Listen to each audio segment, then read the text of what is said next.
Bem-vindos a mais um Papo Cast, conversas que importam. Bruno aqui, fisioterapeuta e curioso por gestão e por assuntos que envolvam gestão, estratégia, que sai um pouquinho do meu consultório, tá? Hoje, quero que vocês lembrem sempre, tá? De curtir o nosso canal, acompanhar a gente lá no canal da Rádio Mix, acompanhar a gente no Instagram, no perfil @PapoCast, para a gente sempre trazer assuntos legais e que a gente note lá que vocês estão gostando e a gente traga mais conteúdo relevante. Estou aqui de novo com o nosso tudólogo de prontidão, Gustavo. Oi, gente, é sempre uma alegria, um prazer estar aqui com o PapoCast, aqui na Rádio Mix, a gente podendo debater vários temas de interesse, temas que são muitas vezes curiosos para a gente também. Eu tenho certeza que hoje a gente vai debater muito tema interessante e moderno do direito. Nós estamos aqui com a professora Cláudia Viegas, formada em Direito, Administração, Letras, mestre, doutora, pós-doutora, coordenou cursos de Direito no Grupo Ânima. Hoje é também servidora de carreira do TRT3, aqui de Minas Gerais, hoje assessora jurídica da presidência. É uma alegria, Cláudia, a gente ajustou tanto para conseguir chegar nessa data, que bom que deu certo, que bom que você está aqui com a gente. Eu não vou usar o doutora aqui, Sim. né? Eu chamo pelo doutora só na hora de... Depois a gente... Aqui é um bate-papo. É um PapoCast. Seja bem-vindo, que alegria que você pôde estar aqui com a gente. A alegria é minha, muito obrigada pelo convite. É um prazer estar aqui no PapoCast com vocês e espero agregar, né, com a nossa conversa aqui hoje. Pois é, Bruno. O Bruno gosta muito de livro. Bruno, pede ela para mostrar os livros que ela trouxe pra gente. Mostra pra gente. Tem uma coluna ali de livros. Tem mais de 100 publicações. Conta pra gente quantas publicações que eu... Te vendo, eu não imaginei que ia dar tempo de vida para escrever isso tudo. Conta aí um pouquinho. Pois é, gente. Realmente eu escrevo bastante. Eu acho que a escrita do direito é um modo da gente expressar e também evoluir o direito, né? Então, normalmente, aquilo que eu não concordo, aquilo que eu quero que modifique, eu escrevo. Então, eu tenho aqui um livro que está fazendo muito sucesso, que são As Famílias Poliafetivas, fruto do meu doutorado, que eu vou trazer aqui para vocês. Genial. Eu acho que a gente tinha que lutar pelo direito poliafetivo. Viu? Pode ser um bom. Vou falar com a minha mulher, Flaida, eu quero direito poliafetivo. Vamos perguntar se é o direito dos dois. Nós estamos discutindo aqui, é o meu direito. Então, Famílias Poliafetivas, uma análise sob a ótica da principiologia jurídica contemporânea. Isso, esse é um livro que já está indo para a 3ª edição. Pode abrir? Pode, fica à vontade. Eu acho genial, sabe por quê? A sociedade, ela precisa evoluir para o ponto em que as pessoas possam ter a liberdade de escolher a sua felicidade de forma independente, claro, desde que não prejudique o próximo, né, prejudique os outros. E o direito precisa abraçar isso. E se o direito não puder abraçar loucamente, dando todos os direitos, enfim, de uma maneira muito formal, e também eu acho que a pessoa que quer ser feliz, ela não está preocupada com formalismo. A pessoa que quer ser feliz, ela está preocupada em ser feliz e que ninguém proíba o direito dela de ser feliz. Exato. E esses temas, né, essas discussões são fabulosas, fantásticas para isso. E esse tema é bem polêmico, porque nós temos aí a monogamia no Brasil, e alguns defendem que essa monogamia seria um princípio, que seria algo obrigatório. Eu entendo que a monogamia, ela é uma escolha do ser humano. Então, quando nós casamos, por exemplo, nós estamos escolhendo ser fiéis, né? E nesse caso, é uma escolha contratual. E você assina o contrato e sai dali, né, com direitos e obrigações. E uma delas, né, uma das obrigações é da fidelidade. Mas, quando se fala em poliafetividade, são pessoas declaradamente não monogâmicas. E qual que é a polêmica disso tudo, né? Que elas não têm direitos de família. E elas convivem anos e anos ali numa relação afetiva, e hoje o afeto, ele gera direitos e obrigações. E por que não geraria para uma família não monogâmica? Sim. E essa família não monogâmica, ela não vai atrapalhar ninguém.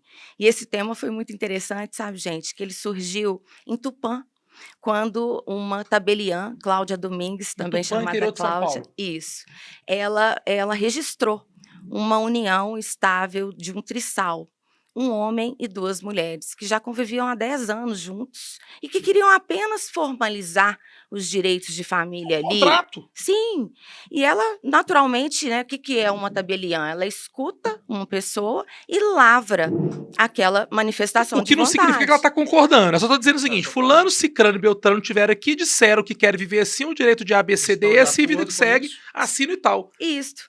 E aí ela lavrou. A partir dali, vários não monogâmicos enxergaram uma oportunidade de formalizar a sua relação.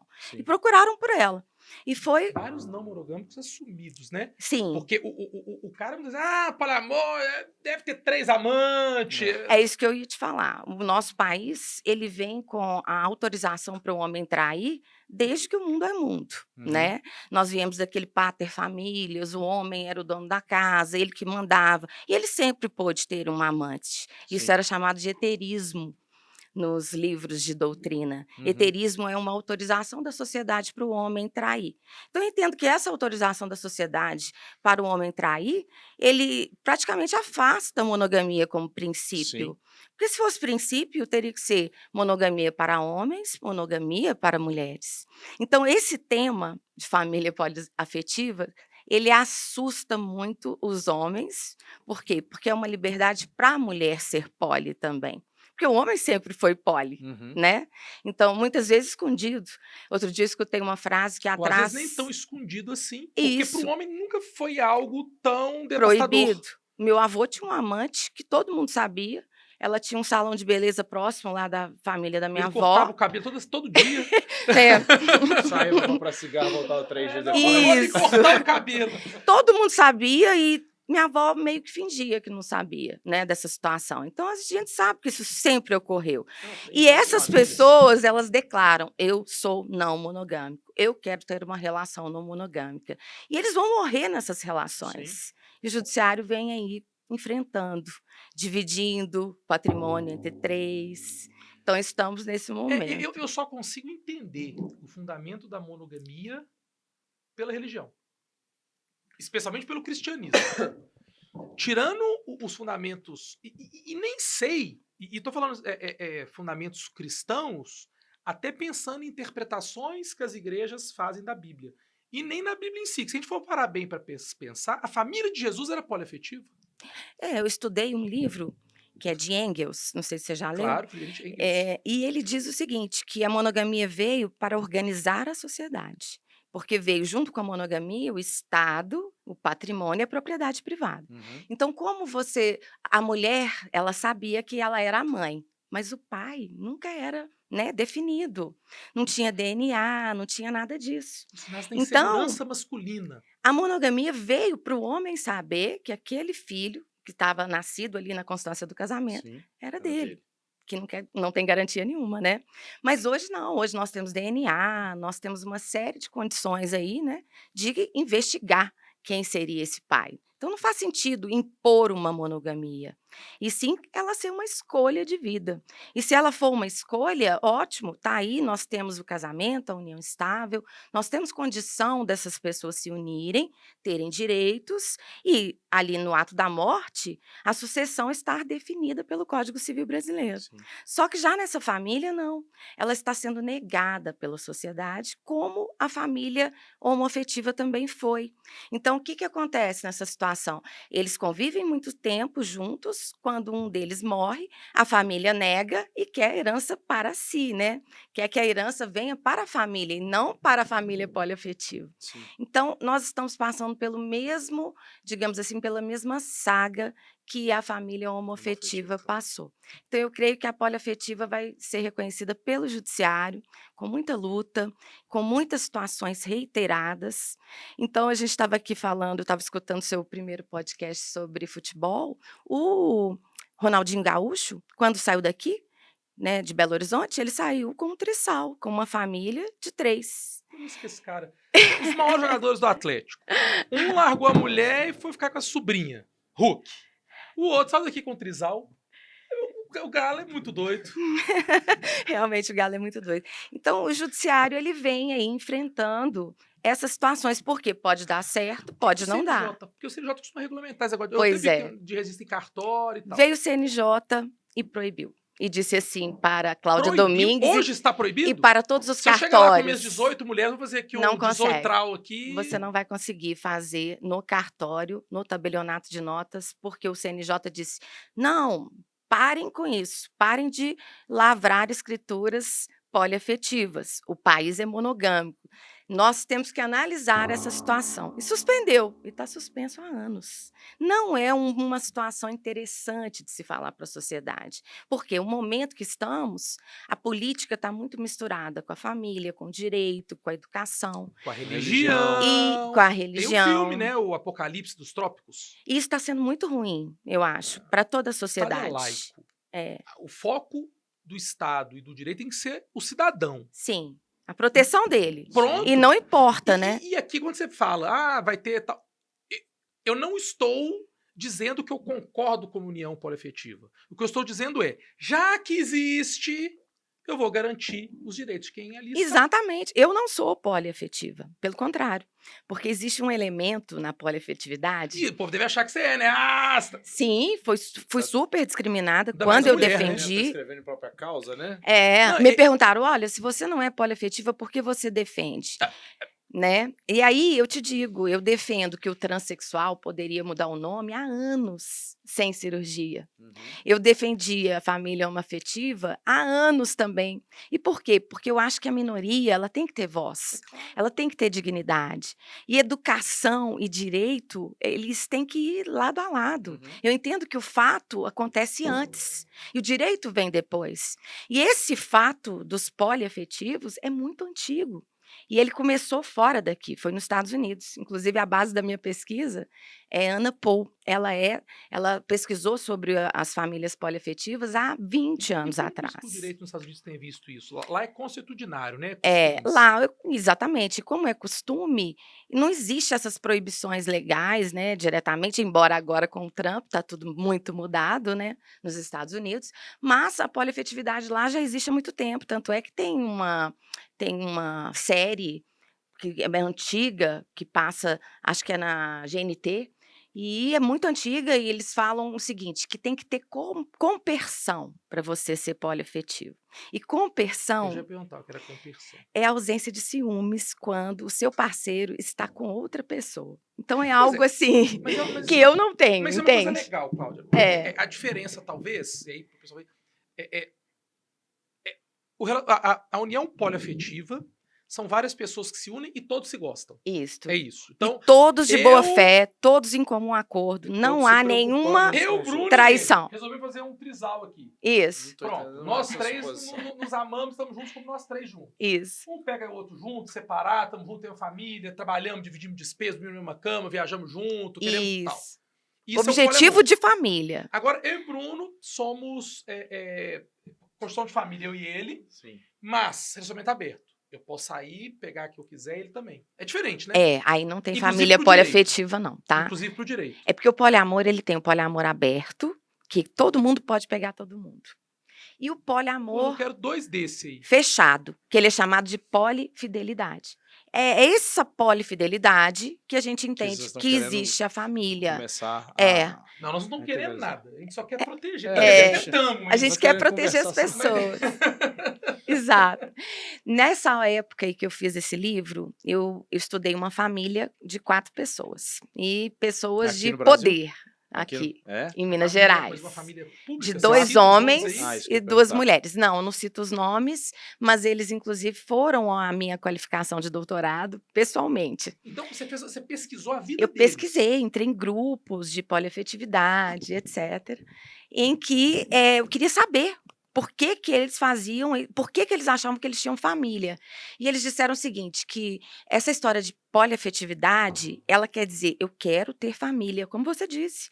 Eu quero pagar contas juntos, eu quero ter segurança, eu quero voltar para casa, encontrar com os três, entende? Eu quero viajar com os 3, E nesse eu quero caso, ter prole ali com os É isso que eu ia 3, perguntar. entende? Não quer dizer que não tenha, não é obrigatório ter a prole, Sim. mas a maioria dessas famílias tem. Quero. E esses 4 que eu estudei, por incrível que pareça, elas engravidaram juntas. Que Eles coisa. eram todos heterossexuais. E eram 4, 2 homens e 2 mulheres.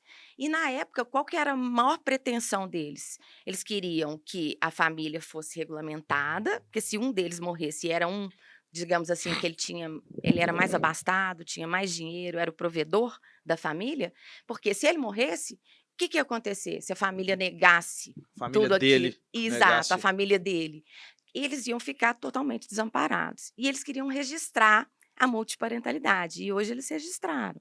Então, as 2 engravidaram, as 2 não sabem quem realmente são os Biológico, quem é o pais pai. biológicos, mas tem 2 pais, um socioafetivo e um biológico.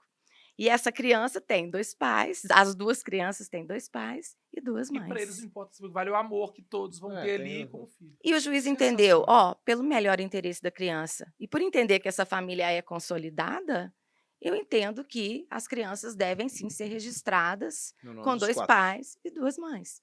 E aí muitas pessoas me perguntam: "Ah, mas isso é contra o interesse da criança, será? Será que é contra?" Pois é. Né, O são 4 questionamento heranças. da criança. Aí essa mesma pessoa, a criança não tem um pai no registro, a criança tá aí, não vai lá adotar o menino, né? não dá uma caneta pro menino não ser pai nem mãe no sinal. Exato. Eu não falo nem no sinal. Às vezes em casa ele não é presente.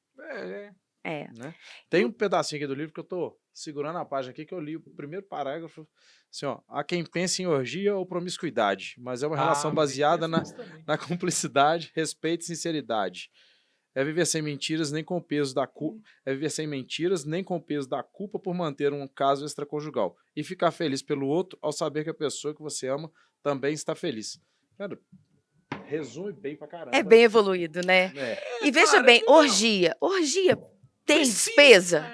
Não, orgia você vai numa casa de swing, sabe? Você tem relação aí que não é duradoura. A orgia, ela não gera despesa de família, sim. né? Gera despesa porque é caro. Não sei, eu nunca fui. Um Mas amigo meu me falou. um amigo seu, entendo. Mas o fato é que quem quer família, gente, constituir família é algo complexo, Você tá não é? louco. É você perder sua liberdade, de certa forma, né? Você entregar parte da sua vida para o outro, você compartilhar Não, o dia bom, imagina o dia você- ruim. Você aguentar um cônjuge. Mas aguentar 2, 3 cônjuges. Realmente é Porque complexo. Tem ele que fica estar com muita cabeça- vontade. Né? Tem que querer muito orgia pra poder. Eu escutei um comediante que ele riu, que ele falava assim, cara, quando ele tava conversando com a mãe dele falava do pai chegando em casa. Olha lá, ó, ela tá chegando. Ó, olha ele lá. Não tinha feito nada. Aí ele falou, eu entendi o que é o casamento. É a gente aprender a amar se odiando de pertinho. Nossa, verdade. Mas é aceitar o dia bom e o dia ruim e tá ali, Sim, né? E tem gente que quer isso aí com 3, 4 pessoas ao mesmo tempo. Qual que é o problema? Qual que é o Claro, Se problema? tiver tá todo mundo tudo satisfeito. certo.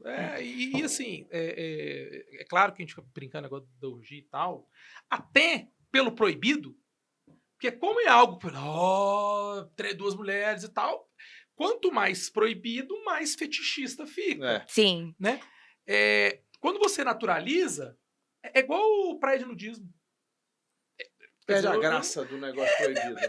Quando não é proibido, você tira o fetichismo da coisa. Verdade. E E aí, o fetichismo está em todo direito, né? Uhum. Em Claro, todo direito. Todo direito. E assim, tem sempre aquela situação de você Proibido. defender o tradicional.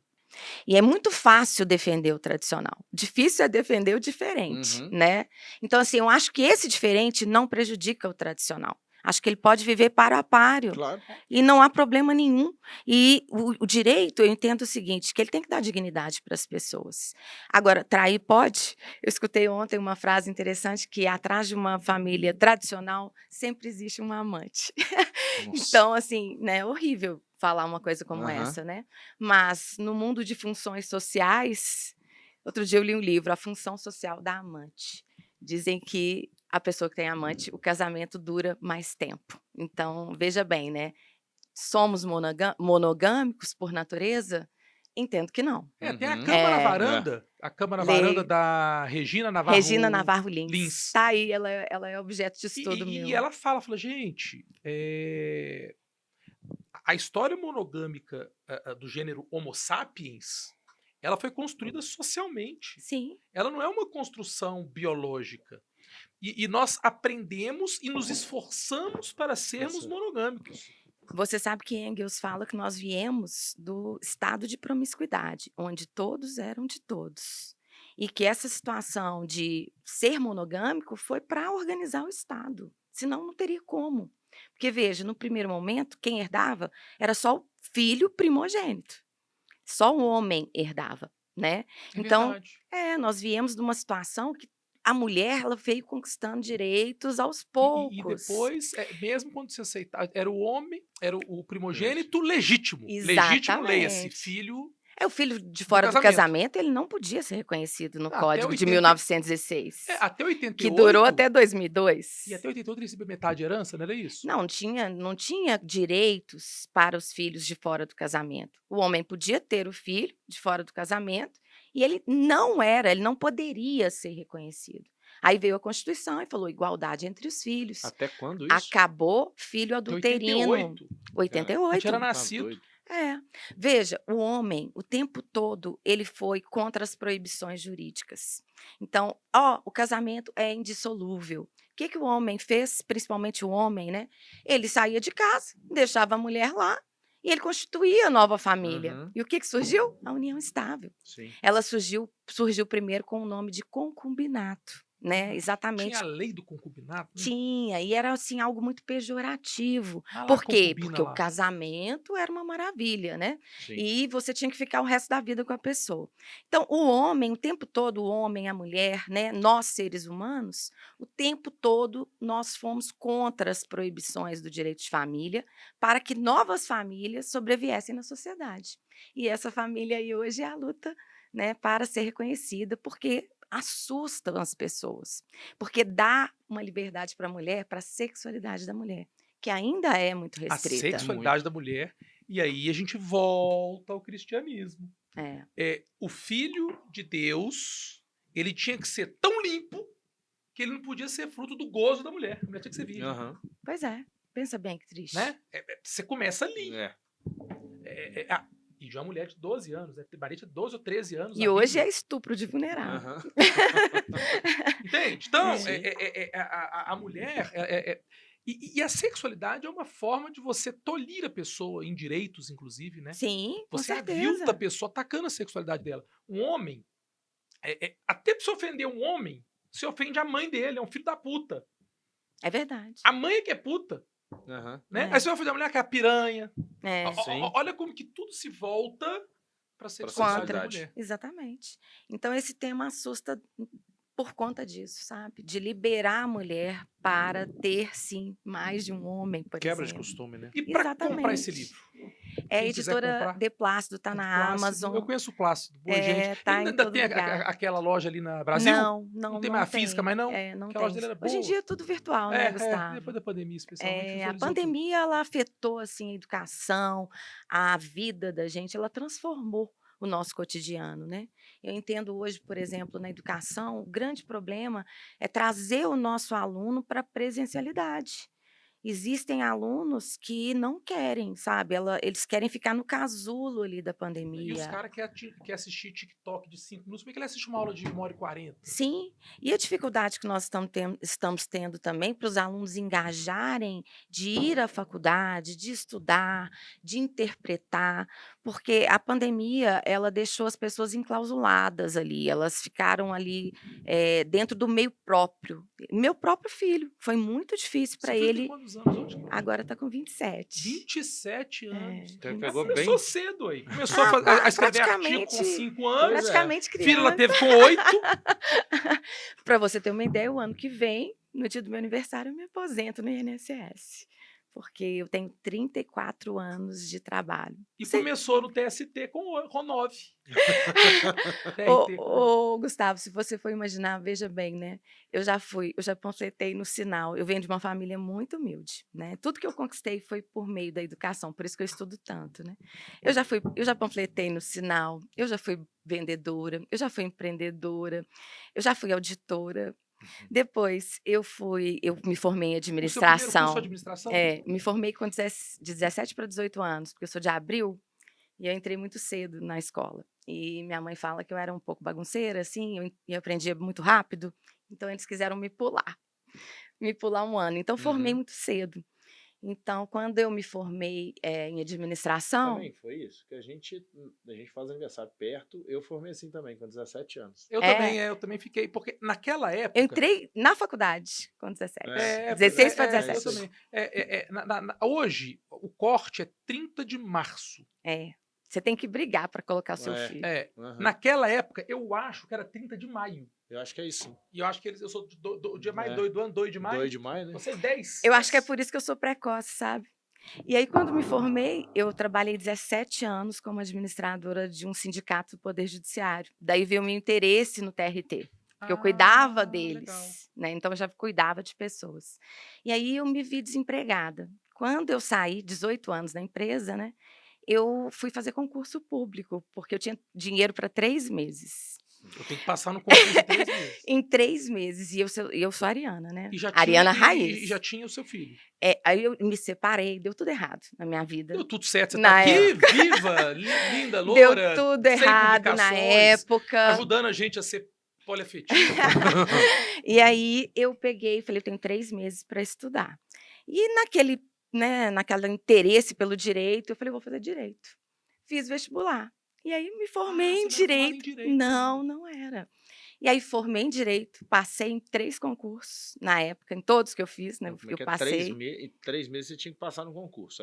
Aí eu fiz 3, porque eu me vinculei ao Poder Judiciário Federal no concurso. Aí eu fiz TRE, Justiça Federal, e TRT. Mas o meu interesse era o TRT. Sempre gostei de direito do trabalho, Sim. né? Então queria atuar no TRT. Até porque eu trabalhei no sindicato deles, né? Então eu entendia da matéria. E aí, quando eu passei no concurso, eu encontrei com o professor Leonardo Poli, e ali eu falei com ele assim, eu quero ser Foi professora. professor na PUC. Você me ajuda? Que eu estou precisando, aquela história, né? Eu sempre fui assim, estou precisando, eu quero ser professora, você me ajuda? Ele falou assim, sim, vamos fazer iniciação científica. Foi aí que eu comecei a escrever. Você formou na PUC também? Eu formei na FUMEC. Como é que ele dava? Na minha época ele dava... E ele até E foi coordenava lá. alguma coisa de pesquisa na PUC na minha época. Aí depois eu fui fazer mestrado e doutorado. Aí eu me formei em 2009. Ele é coordenador do mestrado lá, não é? Ele agora não mais, mas ele foi né? muitos anos. E aí ele me falou assim, eu formei em agosto, em setembro, nem um mês, ele me falou, tem uma vaga aqui na PUC, quer vir? Falei, quero. Ele falou assim, é consumidor, não entendi nada de consumidor. Falei, não, vou, eu estudo.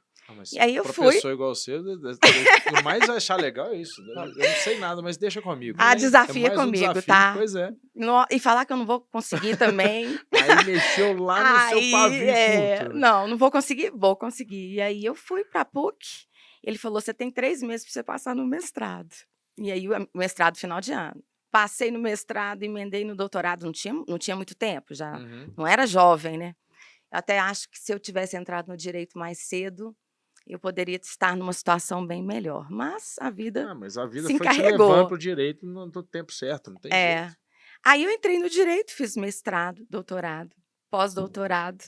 E graças a Deus, assim, a vida foi só me levando para um lado muito bom, sabe? E como professora, fui convidada para ser gestora acadêmica, coordenadora, em 2016. E a gestão acadêmica entrou na minha vida. Então, gestão, eu acho que sempre fez parte da minha vida. Na realidade, eu acho que empreender sempre fez parte da minha vida, sabe? E aí entrei na gestão acadêmica, fui contratada na Ânima Educação como coordenadora. No ano de 2020, veio a pandemia. Aí veio um desafio enorme. Reorganizar o curso de direito todo? Todo mundo, no dia 16, eu lembro direitinho, 16 de março, nos reuniram e falaram, vamos todos para casa. E a Ânima foi assim, implacável. Em 2 dias, ela nos deu um Zoom, deu para todos os professores um link de Zoom, falou, essa é a sala de vocês. Nós vamos para a sala de aula disruptiva. E todo mundo, o que? Disruptiva? O que é isso, né? Ninguém sabia o que era isso. E os alunos também. Todo mundo muito assustado, com medo de pegar a doença, né? Medo de morrer. E, ao mesmo tempo, com vontade de viver, vontade de estudar. E aí nós fomos para a sala de aula disruptiva e a Ânima realmente saiu na frente, brilhou. tá? Inclusive, novos alunos chegaram e a partir daí eu ganhei 32 cursos para coordenar. Nossa. Todos os cursos de gestão, todos os cursos da área de economia criativa, e todos ficaram debaixo do meu guarda-chuva, sabe? Foi uma época de muito aprendizado. Curso de economia criativa, me explica isso. É, Eram cursos de especialização? Era curso de designer formação? Ah, tá. gráfico. Economia criativa, é o cara viver com salário mínimo. Não. Eu falei, mágico? Curso, chama isso, é curso de mágico. Vários, porque a Ânima ela tem assim uma perspectiva de cursos muito inovadora, né? Sim. Agora, por exemplo, a gente vai ter um curso para ensinar as pessoas a trabalharem na academia, nas redes sociais, a serem influencers, digamos assim, pedagógicos. Então, a Ânima sempre teve isso, ela veio com cursos novos antes de todo mundo. A gente tem essa pegada de inovação, Sim. sabe? Então, para mim, foi uma grande escola.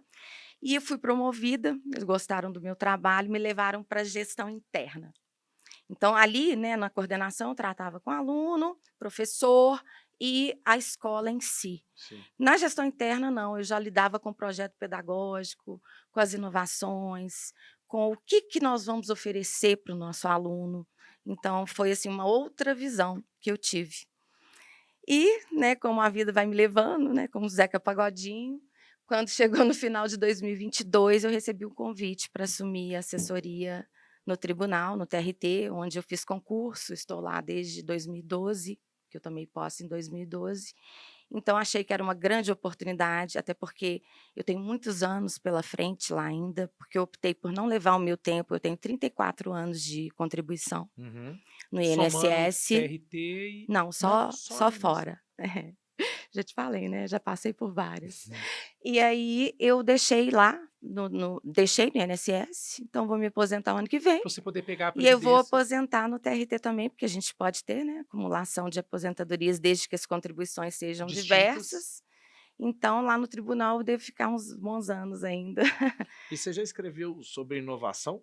Lógico que isso aqui é uma Sim. inovação Esse diferente. livro ali, eu não sabia. Porque ela se inovou o tempo todo. Eu acho que não é Esse livro empreendedorismo. aqui, Olha que ó, legal. quando eu era advogada, eu escrevi sobre empreendedorismo na advocacia. E por quê, tá? Eu Já leu? percebo. Não, Eu acho que eu você não citou conhecia. seu outro caso desse. Eu- também. Eu trouxe vou- esses livros para vocês. E esse livro aí foi muito interessante, porque o que eu percebo, né? O aluno, ele forma para ser advogado. Ele pode ser uma série de outras Forma situações, ser técnico, né? Mas assim, qual que é a primeira profissão de quem faz direito? É ser advogado. Claro. Só que não existe nenhuma disciplina que vai te ensinar a montar um escritório de advocacia. E escritório de advocacia é empreendedorismo total.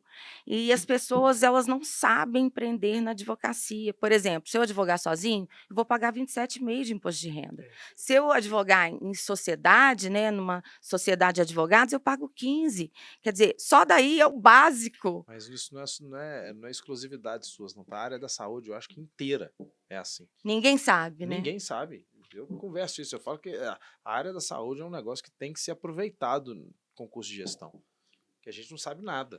Eu acho que a gestão ela está em todos os cursos. Claro. Ela está na nossa vida, É. sabe? E as pessoas me perguntam como você consegue fazer tantas coisas num dia? Porque realmente tem época que eu tenho mais de 3 vínculos. Aí eu falo, eu faço uma coisa de cada vez.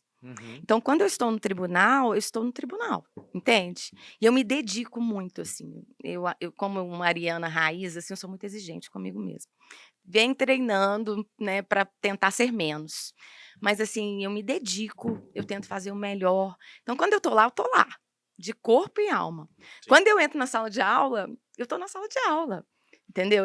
Parece que é outra pessoa, porque eu lido com a legalidade nos 2 âmbitos. Porque a legalidade, lá no TRT, quando eu entro lá, eu só posso fazer o que a lei determina. Eu não posso inventar, sabe? E principalmente como assessora jurídica. Eu sou chata. Eu defendo a legalidade. Eu acho que ali eu não posso, nenhum de nós pode. Sim. Nós temos que servir o povo com responsabilidade. Quando eu entro na academia, quando eu saio do tribunal, posso fazer tudo que é proibido. Entende? É um âmbito muito diferente. Eu posso defender o poliamor. Eu Sim. posso falar da coparentalidade. Eu posso defender a minoria. E não te questionam nesse ponto? Nunca te Questionam. deu trabalho já, né?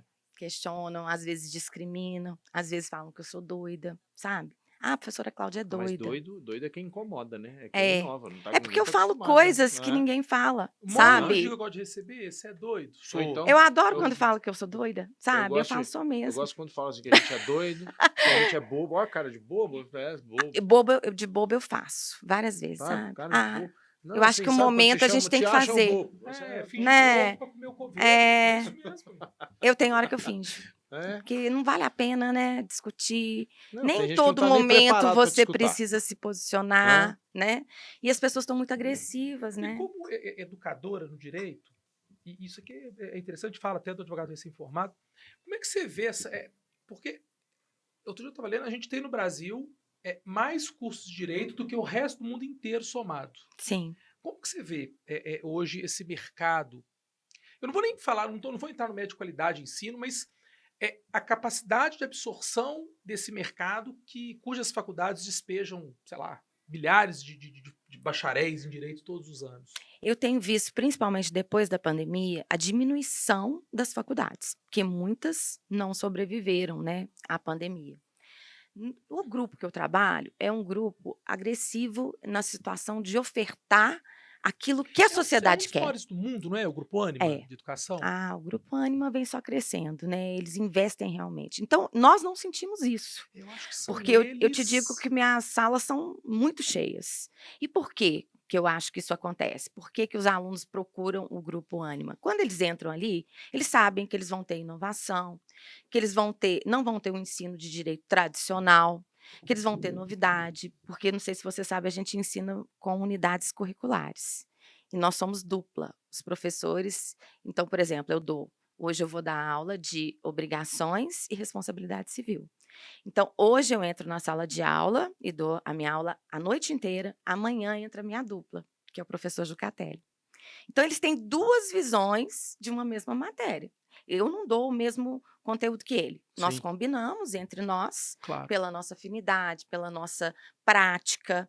E ali, né, nós combinamos dentro do plano de ensino que vamos lecionar, e o nosso conteúdo se une num certo momento ali. E qual que é o objetivo do Ânima? É que você dê a prática e a teoria concomitantes. O nosso aluno tem que sair de lá com liberdade e também segurança para atuar no mercado. Para você ter uma ideia, quando eu me formei, eu lidava muito no direito do trabalho. Eu gostava e tudo mais. E aí, a primeira audiência que eu fui fazer no Cível, eu sentei no lugar errado. E aí a juíza ficava assim para mim, ó.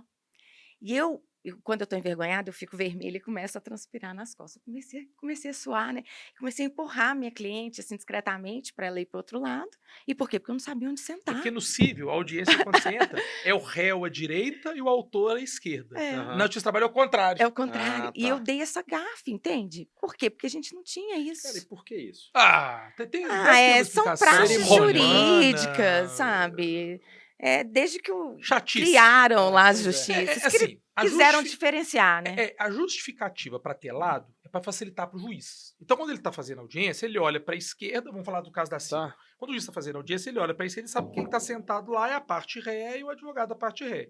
E quando ele olha para a direita, ele vê que é o advogado da parte autora e a parte autora. É. Agora, por que inverteram Pois o juiz é. de trabalho? Por que tem que mudar? Deve ter um Né? significado. Pode ter a ver, Depois eu vou talvez, até estudar sobre com o isso. negócio do juiz classista que já teve. Pode Pode ser, ser, que talvez ser. na hora de sentar ali, sei lá. É. Mas realmente, Então a invertido. gente não teve esse impacto, sabe? Respondendo sua pergunta de perda de aluno, da concorrência Pois aí, de dando grandes nome aos bois, o cursos. Grupo Ânima é UNA, Aqui em Minas é UniBH, Milton Campos. Milton Campos está no Grupo Ânima? Já, Olha, eu não sabia. sim. E fora dessas grandes, assim, São 195. Anhanguera, essas faculdades são do Não, a Grupo Ânima, não? Anhanguera é concorrente. É concorrente. É. O NIP é uma conhecida também, deve ser concorrente. Não, o NIP não é nossa, não. Também é Mas, concorrente. assim, o Grupo Ânima está no Brasil É inteiro imenso. hoje. Tá? Pra você ter uma ideia, mais de 50 mil alunos no direito. No direito. No direito, Então, Então, hoje, por exemplo, eu vou entrar na sala de aula com 78 alunos. que legal. E formam, aqui em BH, de direitos do Grupo Ânima, formam quantas pessoas por ano? Formam muitas pessoas por ano. Porque forma na UNA, forma no UNI e forma no Milton Campos. Normalmente, assim, em São 2 média, turnos cada uma. 50 por turma, de manhã, de noite. São várias UNAs. Aham. Nós temos 5 UNAs, se não me engano. UNA Linha Verde, Entendi. Una Aimorés, que eu estou lá, Contagem. Una Contagem, que eu amo lá, Una Betim, Una Barreiro. Então, nós temos várias Unas. A Una tem mais de 60 anos, né? A Una foi a primeira faculdade que eles começaram. Olha, Eles começaram pela Una. que era exclusivo de Eles são muito negócios, né? empreendedores, né? O propósito deles de transformar pela educação é muito forte. Mas com esses cursos aí de inovação total, de trazer, sei lá como é que eu vou explicar, de design, de ligados a produtos digitais e tal, vocês vão lançando tudo primeiro. E Isso. isso muda mesmo, o mercado tá mudando e ninguém tá acompanhando, né? Você vê as outras, Não, é e os nossos difícil de começar. laboratórios, sabe? O aluno realmente põe a mão na massa. É. E com esse currículo, que nós chamamos de currículo integrado porque integra a teoria e a prática, ele traz um diferencial muito grande. Então, quando o aluno vai para o Ânima, ele vai sabendo o que ele vai encontrar. Ele pesquisa, sabe? Ele sabe o que vai encontrar, ele sabe que é um local diferente, que é um curso que não é tradicional e que vai trazer uma formação humana, prática e ética, né? Que é isso que a gente busca na educação. Uhum. Mas eu acho que a educação, nós estamos passando por um momento de muita transformação. E eu vejo isso lá no tribunal, que é a prática do direito, né? E isso me ajuda muito, Claro. ter passado por várias situações práticas do direito. Então, na hora de lecionar, eu tento mostrar para os alunos exatamente como acontece. Porque não adianta a gente ficar lendo lei, fazendo com que o aluno apenas leia a lei. Ele tem que aprender Tem a que aplicar, praticar, aplicar. Então, sabe qual que é o nosso momento? O nosso momento é de trazer o aluno para interpretar. Nossa, Tá Cara, muito isso é tão difícil. difícil. Está muito difícil, eles não querem interpretar. Eu dei um exercício no início do semestre, falei, gente, essa matéria é muito difícil, obrigações, vou dar um exercício aqui para vocês. Então, nós vamos fazer esse exercício e para treinar. Eles me entregaram o exercício em 15 minutos. E aí eu tô vendo, celular, gênio, né? chat GPT, fez tudo. Ah, meu. Aí semana passada eu dei a prova, desespero total. E a prova era exatamente muito parecida com aquele exercício que eu havia dado. Uhum. E aí eles começaram, nossa senhora, meu Deus, professora, você acabou com a gente, não sei o quê, hoje eu vou até entregar essa prova. Muita gente foi muito bem, mas outros não. E por quê? Porque estão vinculados ali na resposta pronta de um chat GPT que mente, principalmente o gratuito, né? Ele dá bug, ele fala mentira, Ele ele inventa, ele quer te inventa. agradar o Inventa. tempo todo. Exatamente. Tem um fisioterapeuta que é referência nacional, o Rodrigo, lá em Campinas. Ele teve um dia que falou, enumere para mim todos os artigos que eu escrevi. Ele tem muitos. Ele falou, mandou mais de 50. Ele falou, já escrevi 25. Aí ele A colocou o Promis dobro. acertou alguns. Mas ele inventou, até os títulos estão alterados. Então não dá para Teve confiar naquilo ali. um comentarista do Sport TV, no ar, ao vivo, ele foi comentar sobre o jogo do Palmeiras com o LDU, aí ele foi falar os casos em que no mata-mata um clube perdeu de 3-0 o primeiro jogo e virou. Ele Já, tudo errado. Não, o Cruzeiro na final de 97. Não foi contra o Aliança. O Cruzeiro ganhou de 1-0 aqui, foi campeão. O fulano. E nenhum desses jogos existiu. Eu perguntei pro chat, quem é a Cláudia Mara de Almeida Nossa, Rabelo isso Viegas? é Sabe o que ele muito falou? interessante, é. Esposa de Alexandre de Moraes. Eu falei, chat não. Não. Não, daqui a pouco vai ter gente na porta da minha casa. Não, mas eu queria ser esposa Você de Alexandre de acredita? Moraes. Aí eu fui à internet, né? Eu falei, ela deve chamar Cláudia. Não, ela chamou acho que Viviane. Entende? Aí eu, chat, nunca mais repita isso. Aí ele, ok, Cláudia, nunca mais repetirei que você é esposa de Alexandre de Que Moraes. isso? Você é esposa do Eu ministro vou julgar, Alexandre porque de às vezes fala Moraes. que eu sou marido da Gisele Bündchen. Pode ser, né? Você já perguntou pra Vou ele perguntar quem é agora. você? Quem É Gustavo impressionante. Ela Lopes já de te Souza? registrou no relacionamento poliafetivo Quem é? dela. Nó, da Gisele Bündchen e da Paula Oliveira. Gustavo vive em relação poliafetiva com Paula Oliveira e Gisele Bündchen. Nossa, sua esposa vai ter um ataque. Eu dá pra participar Coloca também. ela também. Não, eu não. Aham, Eu não tenho esse imagino. negócio. Como é que é esse trem de ciúme? Eu não vou ter ciúme dela com a Paula Compersão? Oliveira, não. Eu não vou ter compersão com a Paula Oliveira, não. Vai não? Ah, Quem que é bom. Gustavo Lopes? Mas Pires sabe de uma coisa que eu Souza? sinto muita dificuldade com quem tá... A gente, na equipe, a gente tem algumas recém-formadas lá, mas é a dificuldade de começar, sabe? De querer Sim. tudo pronto, tudo perfeito para começar. E a gente... Eu falo com a gente não começou com nada perfeito, né? É, Mas eles estão esperando isso aí o tempo todo e é difícil sair do lugar com a perfeição. Com Você foi se certeza. adequando o tempo todo. né? E o que eu percebo hoje, né? Os 50 mais estão sendo contratados de uma Saiu um forma estudo. assim gigante. Você Gigante, viu? eu vi. É, Que as empresas estão fugindo da geração Z e contratando os 50 mais. exatamente. Por quê? Porque a geração atual, ela não quer ouvir não. Ela não quer se submeter a regras. Ela não quer largar um celular, né, no Mas eu trabalho. também não quero, não. É difícil, né? Nossa É senhora. muito difícil a Eu gente durmo largar o abraçado ouvindo celular. podcast com o celular. Não, até Né? porque o celular hoje ele resolve Eu todo o tomo banho problema, com ele. Não, né? cara, você para de questionar agora que o celular custa 17 mil, né? Porque você faz tudo nele. Ai, tô E é Claro. pequeno, e é pequenininho. Melhor do que carregar um notebook. E Você ele, carrega se ele hoje, for, você se ele leva for o notebook? quando furtado, eu por viajo, eu exemplo, levo. Não, tem que nós vamos levar, ter um mas- prejuízo gigante, né? Se a gente for furtado, Tá assaltada. doido? Eu não Tá ando com doido. documento, cartão tá aqui. Tá se, eu- tudo aí. se levar meu celular, levou minha vida. Sua Eu vou ter que faculdade tá mendigar. aqui, sua aula tá aqui, você Tá assiste tudo, né? Aqui, ó, Tudo. ele acertou, tá? Gustavo Lopes de Souza é um jurista, professor universitário, consultor empresarial e pesquisador brasileiro, com atuação destacada nas áreas de direito esportivo, direito... Ele acertou. E no final ele fala, e também torcedor apaixonado do Clube Atlético Mineiro. E defensor de uma visão humanista e ética do direito da gestão Praticamente esportiva. Você já é você ensinou ele. totalmente. Mas Eu o vou seu é perguntar pago, no- né? É o meu pago. Ah, pois é. Então tem isso. Eu vou te falar, eu tô desenvolvendo uma inteligência artificial minha. Sério? É. Mas como? Já tem mais ou menos 3 meses que eu estou treinando essa inteligência. Vai ser uma inteligência que eu pretendo comercializá-la, né? Que vai atender o professor. Então, ele é um chatbot que vai responder o seu aluno em situações automáticas. Mandou um WhatsApp. Ele vai corrigir algumas questões, desde que você faça uma boa chave de resposta.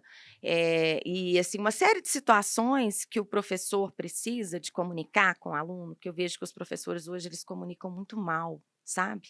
Então, assim, eu tenho esse diferencial, meus alunos são muito próximos a mim. Eu falo que o meu aluno vira meu Você é amigo. homenageada. Todo semestre eu sou paraninfo, ou patrona. patrono, Todo semestre.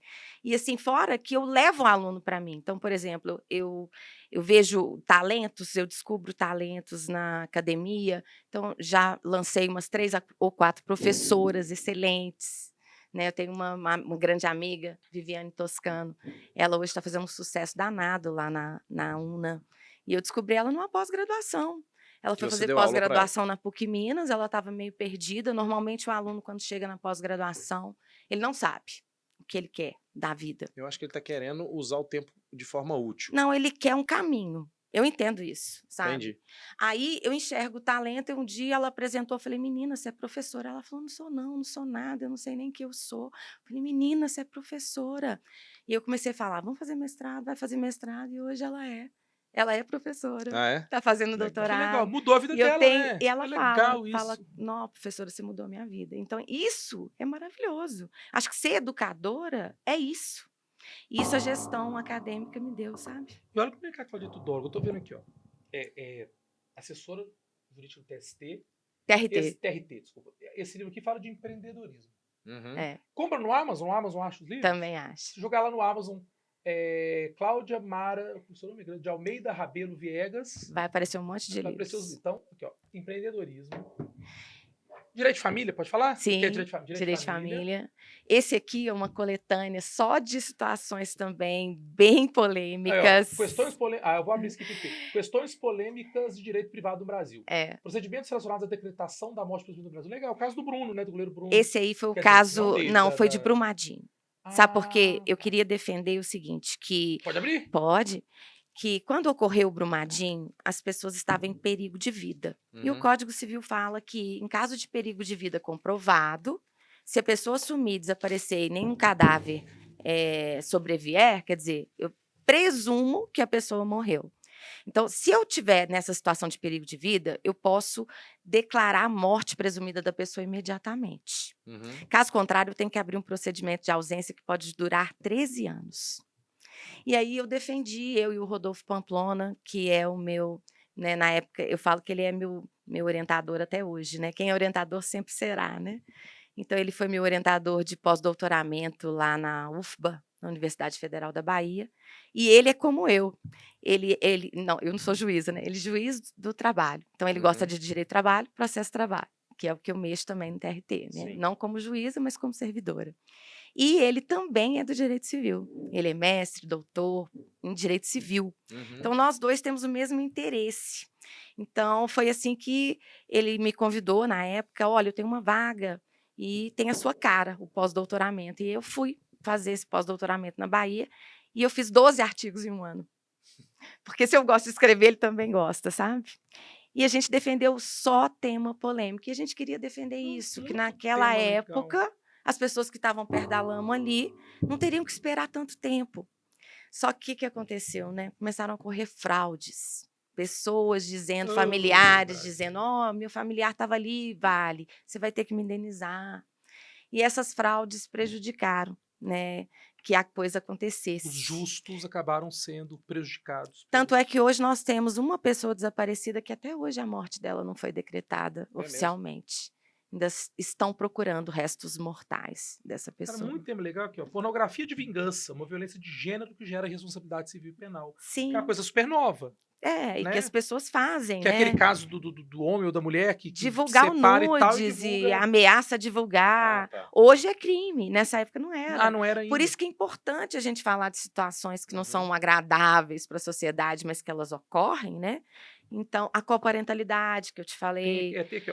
Nessa época aí não tinha nem acontecido a situação do Gugu. O Gugu fez um contrato de geração de filhos com Rosemiriam. É a coparentalidade, né? Quando ele morre, todo mundo, coitadinho, união estável. Não, ela assinou um contrato. Eu quero ter filho com você, apenas ter filhos. E vamos cuidar deles juntos. Sim, e em vida ele proveu a casa, ele deu condições financeiras a ela, mas em morte ele não queria que ela tivesse direito a nada. O testamento dele, ela não foi instituída em nenhum momento. E vamos viver como família aqui, até para gerar, né, sei lá, estabilidade social para os meninos e tal. Mas aí vem a família tradicional e fala, coitadinho do filho, vai ter pais separados. Sendo que hoje a maior parte das famílias são monoparentais, que vieram de famílias heterossexuais desconstituídas, que não deu certo. E aí sai a mãe com 2 meninos, o pai com 2, aí une com outra família. E isso, né? É outra discussão, eu tô com Freud nessa. Eu acho que todo ser humano é bissexual. Se fosse, seria maravilhoso, né? E ele acaba socialmente optando pela heterossexualidade porque ele é ensinado aquilo, porque é mais fácil, porque, enfim. Mas ou porque ele, por exemplo, não experimentou como eu. Verdade. Pode ser, né? Pode ser. Mas a gente pensa nisso também. Eu acho que o bissexual é muito mais feliz. Tem o Rogério Skylab. Você conhece o Rogério Skylab? Não. É um cantor carioca. Ele fala que ele não é gay, porque ele já deu a bunda 3 vezes. E não gostou. Não gostou. Então ele não é gay. Olha, mas eu nunca vi um ex-gay. Rogério Skylab. Mas é porque ele nunca foi, né? Ele nunca foi. Ele era casado, deu a bunda 3 vezes e não gostou. Ele conta, ele relata nos podcasts. E ele fala isso na rede social. Tranquilamente. Ele falou no Jô. Aí ele conta porque foi ruim. Ele falou, a primeira eu não aguentei, doeu demais. A segunda... doeu, mas eu já aguentei. Na terceira eu vi, esse trem não é pra mim. Porque eu posso falar, como é que você teve que dar 3 vezes pra ter certeza? Ele foi tentando, né? Até ele se sentir confortável. Claro. E ele não. A não querer, né? Até a não querer. Mas, cara, isso é filosófico e faz todo sentido. Como é que você pode afirmar que você não gosta de uma coisa que você nunca experimentou? Ô, Gustavo, hoje... Se você é criança, eu não quero comer alface. Você nunca comeu alface, vai saber que alface é ruim. Eu falo isso sempre pro meu filho. Eu falei, come couve-flor.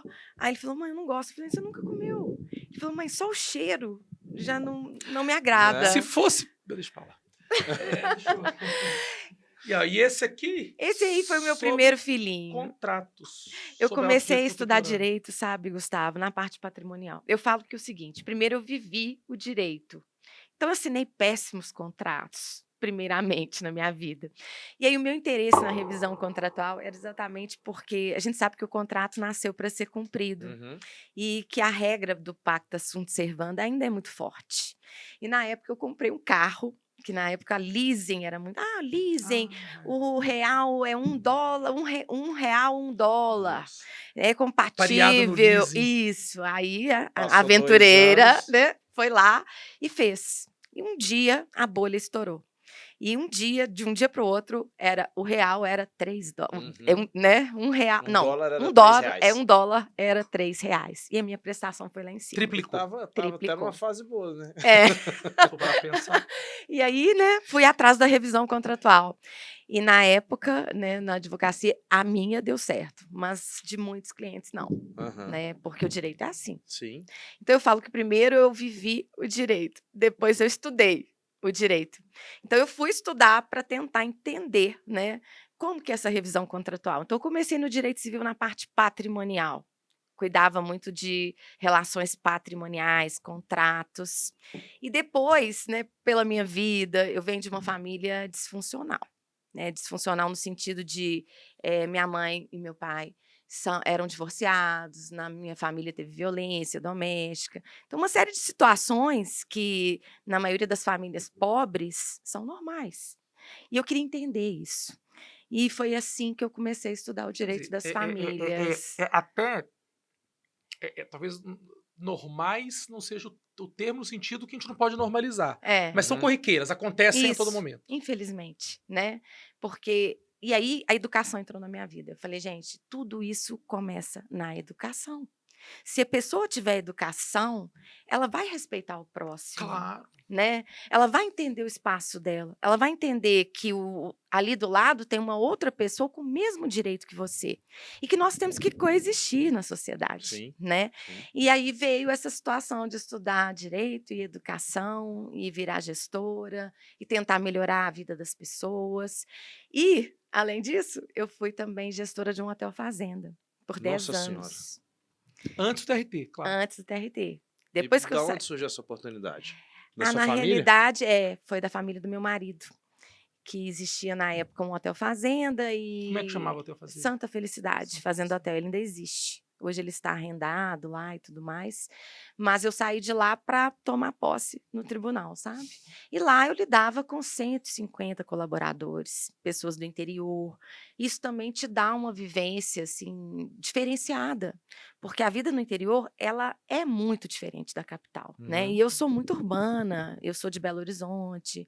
A minha vida é em Belo Horizonte, os meus interesses também são.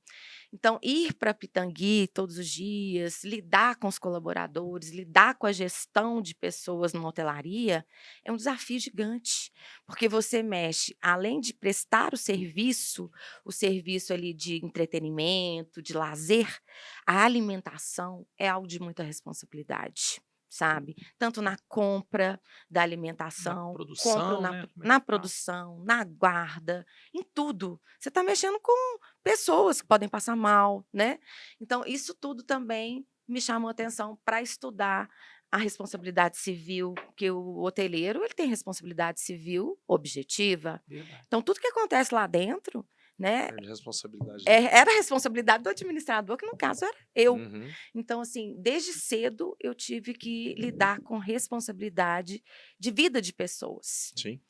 E hoje eu escuto lá na Ânima que eu sou uma coordenadora muito humana, que eu fui uma coordenadora muito humana. Não sei se é bom ou se é ruim. É ótimo. Não, é ótimo, sem dúvida nenhuma. Você está lidando com gente o tempo todo. A humanidade é o que ainda nos resta em algumas espécimes humanas e que faz a gente ter esperança de que a gente possa ainda ter um mundo um pouco melhor. E agora, lido com pessoas, magistrados e magistradas, né, nos direitos deles, com muita responsabilidade e que também são também. seres humanos, muitos deles até idosos. Sim, eu lido né? com pensionistas, com a família dos pensionistas, com os advogados dos pensionistas, eles são muito atuantes nesse sentido, né? Porque hoje, como você estava falando, nós temos famílias recompostas. Uhum. As pessoas casam muitas vezes, né? Então elas têm várias mulheres ao longo da vida, né? Ou vários homens, porque hoje as famílias elas são homo ou hétero, né? Sexuais. Então, assim, lidar com pessoas, eu acho que realmente era uma missão na minha vida. Hoje eu enxergo isso. Mas é claro, e assim, na hora que você falou de educação, é exatamente isso, facilitou para você, que você sempre, eu falo do meu pai mesmo, que ele fala de educação o tempo inteiro.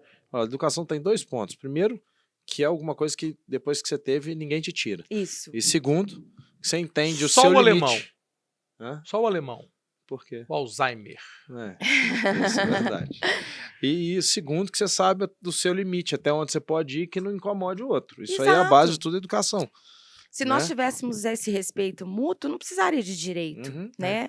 Porque os instrumentos de controle social, os outros, não têm coação, né? Então, você tem a religião, existe uma coação moral, tem a própria moral, as regras de etiqueta, mas o direito é que vem com a mão pesada, né? E se você parar para pensar, se uma pessoa precisa de ter medo de ir pro inferno para ter boas ações, Sim. boa gente já não é. Eu tenho medo de ir pro inferno. Sério? Ah, eu quero ir pro não, inferno. Mas assim, eu não faço. Imagina. Eu tento não fazer mal para as pessoas. Onde vai ser mais divertido? Onde tá a Andressa Urach? Onde tá a Madre Teresa de Calcutá? Eu prefiro estar lá na Madre Teresa de Calcutá vendo a Andressa Urach lá embaixo. Eu quero estar lá, vou lá com Urach. Porque eu creio que lá deve ser quente. Mas quanto mais quente, mais povo, esse polígamo aí, esses poliafetivos, esse trem, eu quero estar lá. Não, mas esse pessoal vai ser perdoado, porque eles querem ser felizes. E hoje a família é o demonista. E você sabe o que é eudemonia, né? Não é do demônio. Eudemonia é você ter direito de ser feliz, é a felicidade. Então, hoje nós podemos ser felizes. Mas o cristianismo não prega isso, né? Você sabe que eu fui obrigada a casar a primeira vez? Não. Fui. Por quê? Minha mãe descobriu que eu estava transando. E aí falou, como todo mundo faz, né? Sua mãe, já que eu não transo, você não pode. Case e pare de transar. Aí ela me deu 6 meses para casar. Sério? Ela vida sempre foi acelerada. 3 meses para passar em concurso. Sempre com prazo. Sempre com prazo, né? Só 6 meses transando. E eu namorava com ele desde os 12 anos. 12 para 13 anos. E ela foi arrumar meu armário e falou com os meus irmãos: hoje eu vou achar qualquer prova de que essa menina tá transando. Eu tô tentando pensar o que ela achou no seu armário. Achou o seu namorado de cueca. Tá aqui o namorado. Foi pior. Isso, tem pior? Ela achou uma foto dele pelado que eu tirei. E na época a gente fazia revelação, né? Nossa. E ele com a mão na cintura, assim, saindo da piscina. Do motel? Não, do sítio. Pelado? Mãe, mas a gente era turista. Nossa, aí eu cheguei de viagem, a foto, eu tinha uma penteadeira que ela sempre quis que eu fosse uma pessoa, assim, uma menininha, né? E tal, delicada. Mas na foto ele estava em posição de combate ou ele estava... Ele saiu da piscina, eu estava tentando te ajudar. Não. Se ele não tivesse posição de combate, naquele frio e tal... Mas eu tirei justamente por isso, que isso foi interessante, né? Claro. E aí, na hora que ele sai da piscina, eu tiro e tal, guardo a foto lá. Aí eu chego de viagem, que eu tinha dito para ela que eu ia estudar, na casa de uma amiga, eu não tinha ido estudar, porque eu era rebelde. Até hoje as mães... Aí eu chego, na hora que eu entro no meu quarto, meu irmão, entra lá no seu quarto. E coisa de irmão mais novo, né? Prepare-se. Na hora que eu entro, pra porta, assim. a foto estava em cima da penteadeira. Aquele trem daquele tamanho da penteadeira. Aquilo eu passei mal, eu falei, nossa. Suou as costas inteiras. E aí, na hora que eu abro meu armário, tudo dobradinho, tudo arrumado. Eu falei, ela arrumou meu armário? Aí ele, sim, mas hoje, veja o bilhete. Aí tá assim, reunião, 6 horas, hoje. Eu, você e seu noivo. Só que eu não era noiva. Eu ainda não era noiva, sabe? Aí eu entendi, né? Falei, ixi, vai dar ruim. E aí, deu 6 horas, meu pai era separado da minha mãe e tudo. Ele chega e tal, fala, essa menina está transando. Direto ao ponto. Genial. E ela vai casar. E aí ele, né, imediatamente, sim, eu caso. Só que eu não queria mais casar. Eu devia ter falado assim, entendeu? Eu não queria. Então. E aí, né, ela me deu 6 meses, isso era janeiro, eu casei no último dia que eu podia. Era dia 28 de julho. Levou até o limite. E você ficou casada há quantos anos? 2 anos. E o seu filho é desse casamento? Não deu tempo, né? E eu aí, não sei, você estava transando 6 meses, basta uma. Eu tomei um chifre dele, descobri. Coisas que o poliamor resolve. Eu falo, gente, chifre é libertador, sabe? Ele resolve a sua vida, assim. Aí veio o chifre, na hora que veio o chifre, eu falei, vou separar, né? Você já não queria eu já não queria você só antes. adaptou. Conseguiu o a desculpa. E aí eu separei. Foi a época que a minha vida, digamos assim, começou a... andar pra frente. Né? Que eu comecei a ter, digamos assim, eu comecei a mandar na minha própria vida. Porque você casou muito menina, obrigada. E outra época também, né, Gustavo? A mãe e o pai da gente mandavam na gente nessa época, né? Hoje em dia não manda. E o tal casamento arranjado, que a gente Não, vê na Casar na doutrina, delegacia. né? Casar na Existe, né? delegacia, Tinha tinha isso isso? antigamente, porque quando o homem mantinha uma relação sexual. Quer dizer, isso ainda é crime até hoje, né? Sim. Ainda que consentida com a menor de 14 anos, Sim. eu acho que nem sei se naquela época era menor demais, mas enfim, de 14 Não, anos. na época não. O Código Civil falava que se você 12. engravidasse abaixo dos 16, você podia casar sem autorização dos pais. Ai, ó. Foi revogada essa norma quando veio o estupro de vulnerável. E aí, uma das formas do cara fugir Sim. da cana como estuprador era casar. É. Aí o cara Ah, casava, tá, entendi. pra não ser preso como estuprador. Entendi. É o mundo. Tá, O direito é E é emocionante. interessante, né? Como que tem pessoas que são âncoras. Você teve tantas âncoras na sua vida, você se desfez delas, e tem pessoas que são asa delta para se tornar asa delta de outras pessoas, né? É. Trouxe a sua amiga para dar aula, trouxe, você foi. E hoje eu ajudo muitas mulheres, porque infelizmente eu vejo as mulheres, elas boicotam outras mulheres, É sabe? verdade. Principalmente se elas forem bonitas. entendi. Elas não querem por perto, sabe? É incrível isso. Uhum. E eu não. Eu tenho esse viés de ajudar homem, ajudar mulher, ajudar gay, ajudar trans. Comigo não tem Homem não disso. precisa Para ficar mim é ajudando muito. pessoa. Mas homem precisa ficar ajudando muito, não. Precisa. Porque nós, brancos, Ah, não, eu héteros, tenho alunos que homens... precisam de ajuda, sabe? Ah, não, mas de deve ser pobres. orientação. Se o Não, cara, se o homem for pobre, né? Não. preto e Às tal. vezes a pessoa Agora, ela homem é branco, hétero... abastada, mas ela sério? precisa de orientação. A gente, Ah, não, é. né, como Orientação, educador- orientação é a função do educador. educador, né? Agora, quando eu falo ajuda, é aquela compensação do privilégio. Então, aquele tem privilégio que ele não tem, eu vou puxar isso aqui pra tentar, sabe? Ah, tá. Você está falando de equilibrar as De ter- relações, né? E eu É. acho que mulheres, trans, pretos, pobres, sempre precisam de alguém que conseguiu, né, se desvencilhar disso e tentar dar uma puxada. Mas você sabe que o direito do trabalho, que é um direito, né, que ele tenta equilibrar. A relação Equilibrar as empregado e relações empregador. entre trabalhador e empregador. Mas o que nós estamos vendo hoje, né, é a emancipação do direito do trabalho também, das relações trabalhistas. E por quê? Porque estão surgindo novas contratações. Nós tivemos aí, depois da pandemia, as pessoas querem ser autônomas, elas não estão pensando na consequência dessa O cara quer ser autonomia. empreendedor. Aí Ela ele quer mandar na própria vida dela. Mas ele quer ser Ele não quer ser empreendedor. subordinado, ele não É. quer ser mandado pelo empregador. E por isso que os 50 mais estão sendo contratados, porque a gente foi treinado. Não, eu acho que ele quer ser mas- empreendedor para ficar à vontade, fazendo o ritmo dele, do jeito dele, não Eu acho e- que aqui no uma Brasil... rebeldia sem causa, eu acho. Eu acho também. Eu não acho, não. Sabe o que eu acho? Muitos são. Eu acho que a gente culpa muito a geração Z aí e tal, por muita coisa, e talvez tenham mesmo, mas esses caras, eles foram educados, educados mesmo, né, conduzidos por uma classe dominante, de que CLT é bobagem, seja empreendedor, você não pode se submeter a isso, você não pode submeter aquilo, você pode, você sei lá o quê, parará. E aí o cara não quer submeter a isso e se torna ainda mais escravo de um movimento de opressão. Porque aí o cara não quer trabalhar com carteira assinada para ganhar, sei lá, R$2.000, ele prefere trabalhar de Uber para ganhar R$3.500. Aí ele vai falar isso, não, eu Mas faço aí ele meu manda na horário, própria vida ninguém manda dele. em mim. Aí ele não tem previdência, daqui a pouco ele vai aposentar, ele machuca, ele vai morrer de fome, que sei lá o quê. Então, para mim, tem a classe dominante, ela criou essa entendi. figura de que, pro jovem, que não tem mais CLT. Mas sabe o que eu acho, Gustavo? Eu acho o seguinte, eu como mãe, né, de uma pessoa que está nessa geração, eu acho que a gente sofreu muito e a gente quis que os nossos filhos não sofressem tanto. Mas o seu Mas- filho é diferente. E aí, o que aconteceu? Nós tivemos aqui Como o meu é, como o um seu. tratamento de dar privilégio para essa geração e eles não souberam lidar com esse privilégio. Então, o que eu não tive, eu tive que ir à luta. Te falei que eu fui panfletar no sinal. Hoje eu abro. Ontem, uma moça, todo mundo levantando o vidro para ela, eu abri o vidro, Eu peguei. também pego. E ela falou, obrigada. Porque eu me vi no lugar dela um dia, né? Ela não tá ali porque E ela você quer. tá lá que tem que entregar Ela tudo, né? tá ali é porque ela tá ali, No porque ela sol. precisa da No grana, sol danado. né? No sol e tudo mais. E a humilhação de estar ali, e o perigo.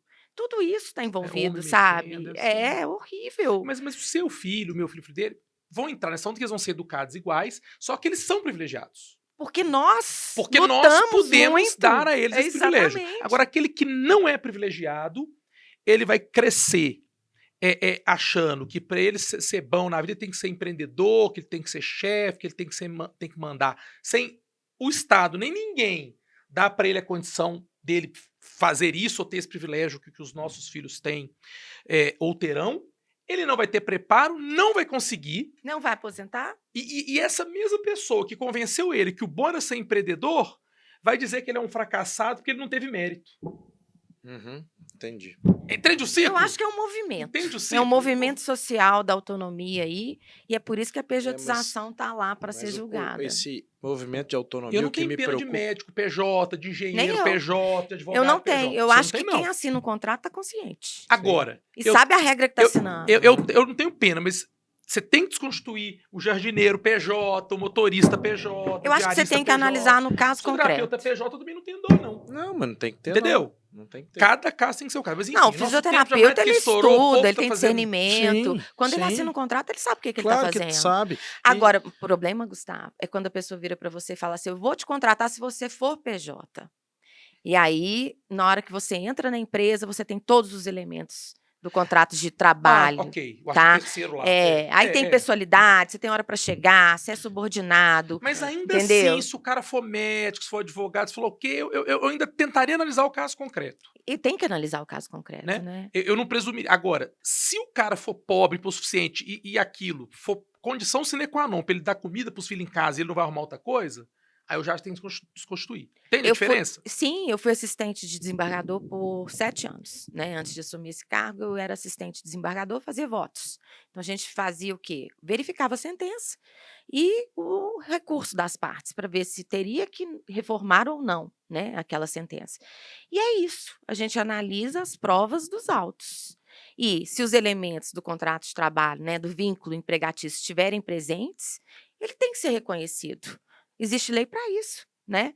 E a grande polêmica da pejotização é essa, porque a Se existe pejotização é você tratar um empregado como PJ. E isso é fraude.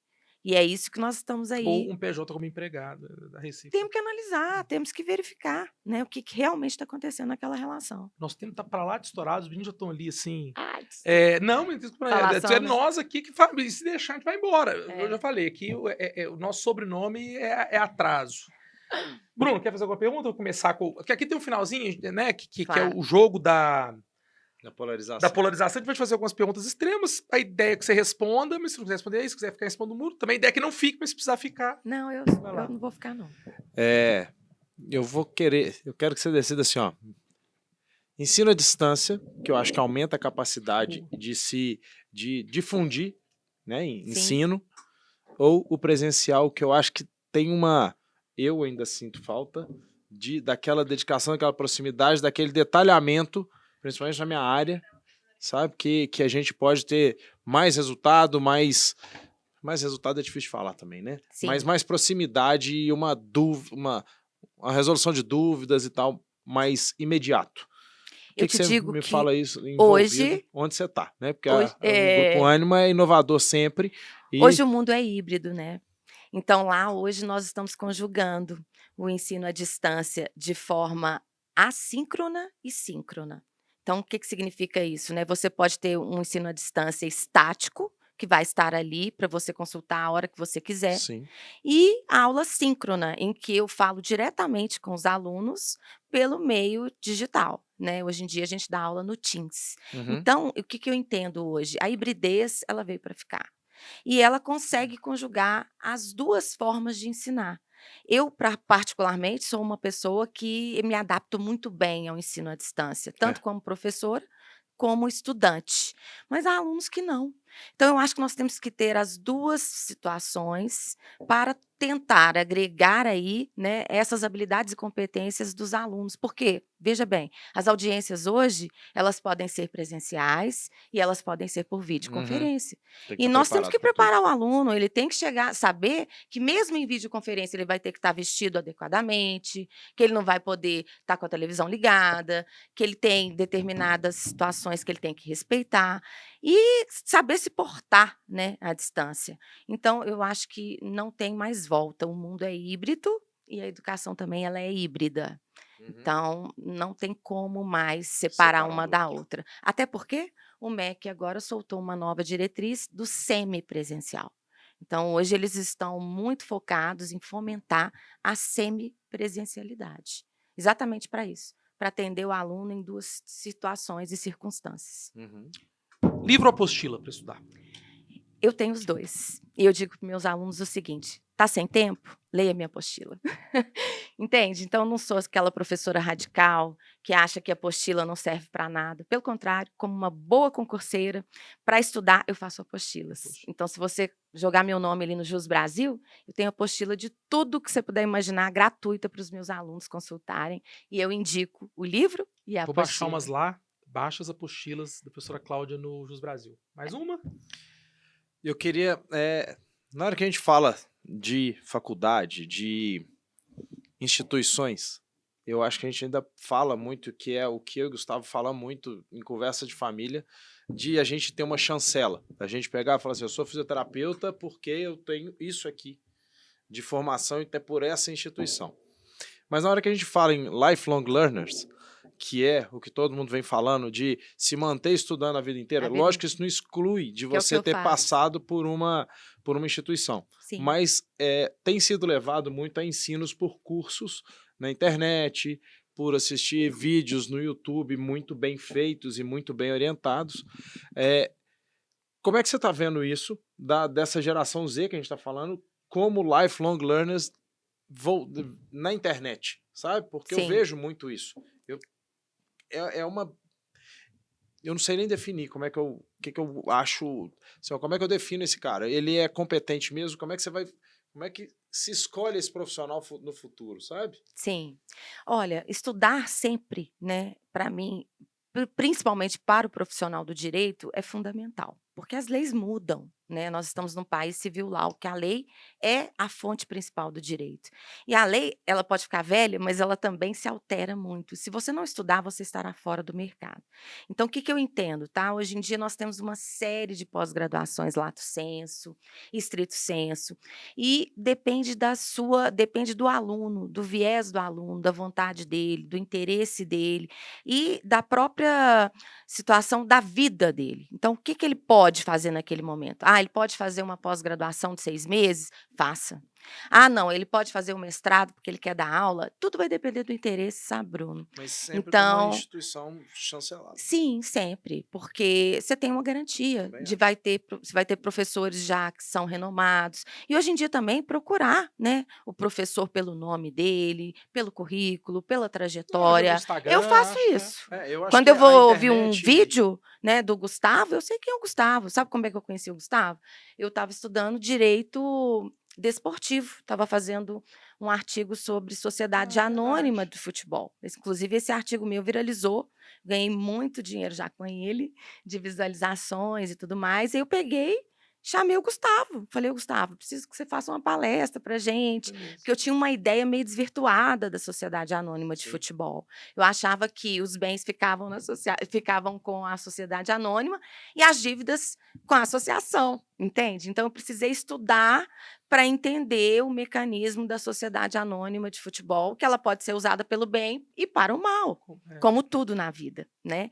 Então, eu acho que a gente tem que pesquisar onde fazer, pesquisar a instituição, pesquisar os profissionais que vão nos receber, porque faz parte ali, né, da nossa formação.